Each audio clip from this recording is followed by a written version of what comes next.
I'm Willie Mo Jr. To some people, I'm that guy off YouTube. Willie Mo Jr. Live. But it's way deeper than that. To the music industry for years, I went by the name of Pretty Willie, a R&B singer with songs like Lay Your Body Down, Four Walls, and Good Things. I landed major record deals with Universal Records and Warner Brother Records. But at the peak of my career, I heard a voice that wasn't mine, saying your way or my way.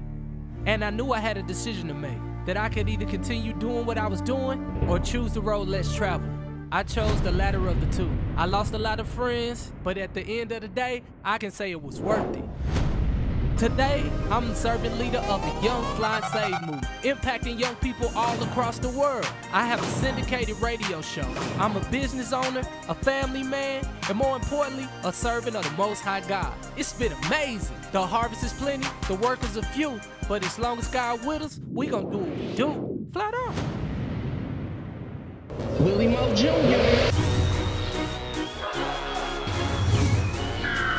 I'ma keep it 100.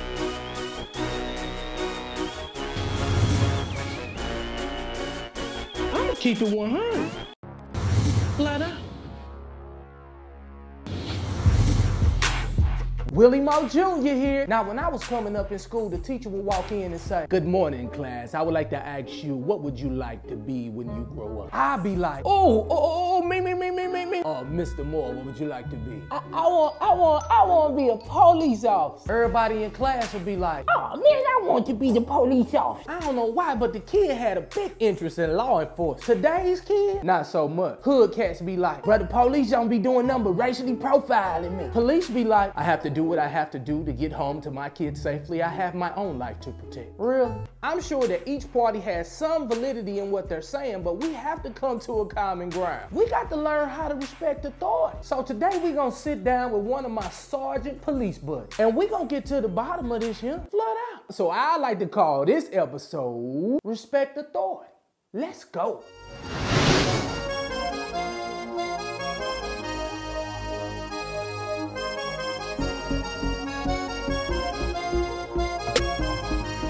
Yeah, pray until I see change. In your way, I see hope. Ain't no game, no EA. This ain't Miss CLEO. G-O-D, my hero, he reigns. To him, my soul is Elo. Elohim in me hang. Be everywhere I Praise me's down. It's your man Willie Mo Jr. holding it down in a major age away. I'm hanging out with one of my brothers. He's actually a police officer. I'm hanging out with Sergeant Romaldo Tony Hughes. What up, bro? What's going on, bro?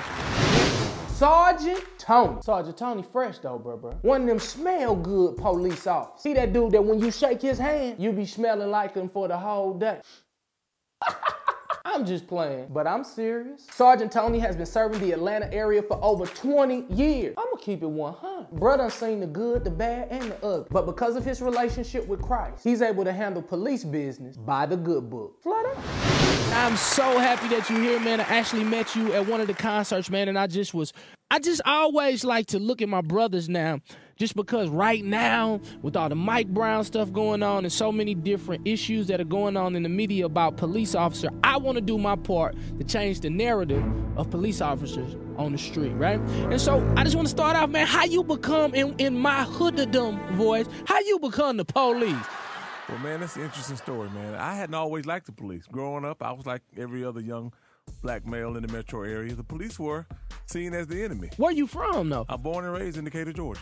So you from the deck. I'm right from the deck. Decatur, where greater. That's right, baby. And you became the police. I became the police, man. I got my life together. Once I got saved, I realized that I had taken from the community. It was time for me to give back to my community. Praise God. Try to make a difference.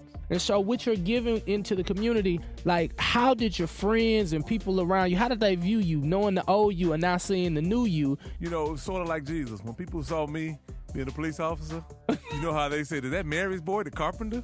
Right. People would look at me and say, "Is that Tony Hughes, who used to run the streets with me? Right. Getting in trouble with me, now he's a police officer?" So it was interesting to see the reaction that I got from people that I grew up with. So you know stranger to the streets, you know stranger to what's going on. So what type of person were you before you got into being a police officer, being saved? What type of person were you before then? Well, before I became a cop, I was the farthest thing from being a police officer. Wow. I was You know, I ran with the bad boys. We drank, we smoked, we partied, committed a few criminal acts back then. Statute of limitations up now, so it's okay for me to say that. So glory. Yes, statute of limitations is over. And you know something interesting? I was sharing backstage.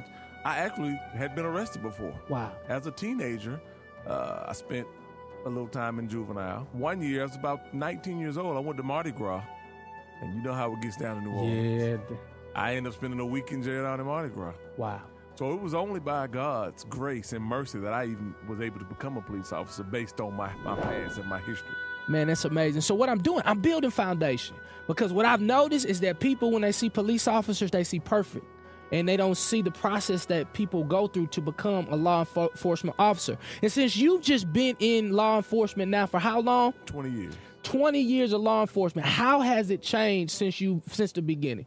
Well, you know, one thing is different now than it was 20 years ago. People had more respect for authority 20 years ago than they do now. But a lot of that respect has eroded because of some of the bad actions of people in law enforcement. Yeah. And I think social media has a lot to do with it as well. Yeah. A lot of things that we see now, they were going on back then, but we didn't have access to it. So when it comes to police officers, I want to know this, and I say this as respectfully as possible, but is there racial profiling that goes on when it comes to young black males?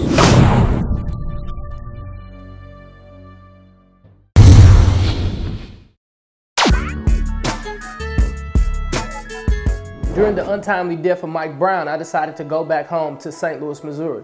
Now for the rest of the world, Ferguson is just a media frenzy. But for me, it's home. I grew up 2 miles away from Ferguson, Missouri in Berkeley, Missouri. In fact, today, my old high school is actually in Ferguson, Missouri. The new campus is actually in Ferguson, Missouri.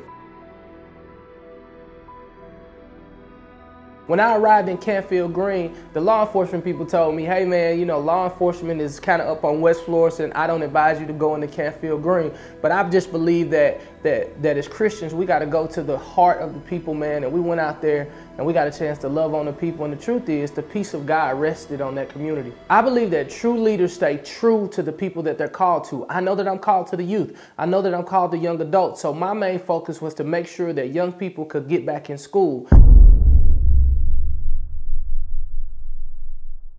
I need you to just get some peace, because our children can't go to school until the police give us an okay, that it's okay for them to go to school. Now, if you're from the neighborhood, you understand that nothing is going to happen in school. So what I need you to do is make this thing personal. It's so easy for you to look outside the window, but tonight what I want you to do is I want you to be responsible for yourself. We need a peaceful night. I want to make sure that the community understood that the actions that they took towards the situation was really causing a lot more harm than it was helping at that particular time.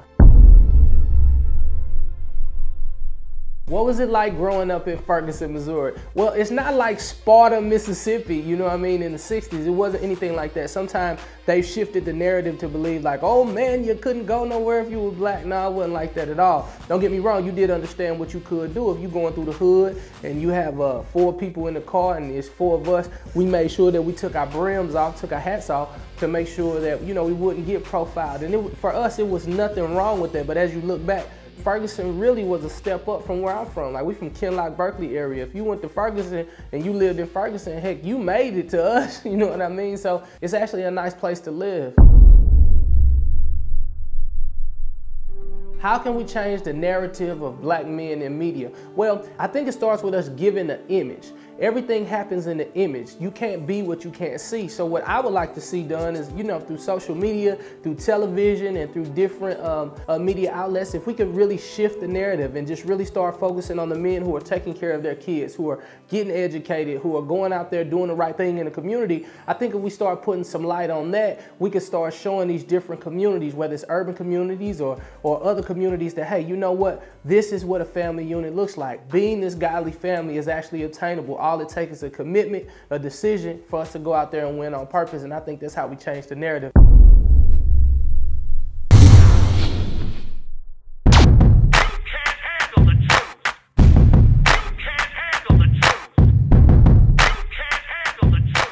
So when it comes to police officers, I want to know this, and I say this as respectfully as possible, but is there racial profiling that goes on when it comes to young black males?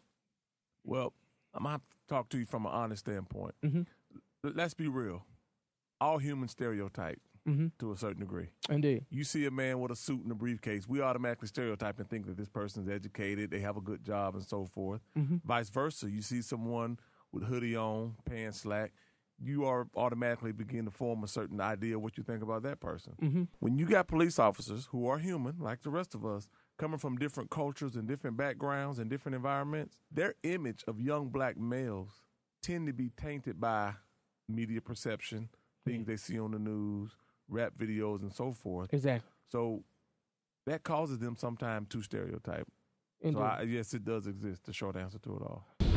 Give me 6 tools. 6 tools right now I can give to my listeners, I can give to my viewers. Right now, 6 tools on how to handle the encounter with the police officers.